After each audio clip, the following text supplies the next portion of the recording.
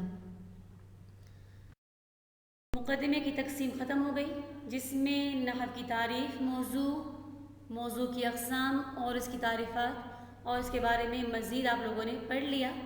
اس کے بعد انشاءاللہ باقی 3 اقسام اسم فعل حرف کی مزید تفصیل آگے پڑھیں گے۔ وآخر دعوانا الحمدللہ رب العالمین۔ السلام علیکم ورحمۃ اللہ وبرکاتہ۔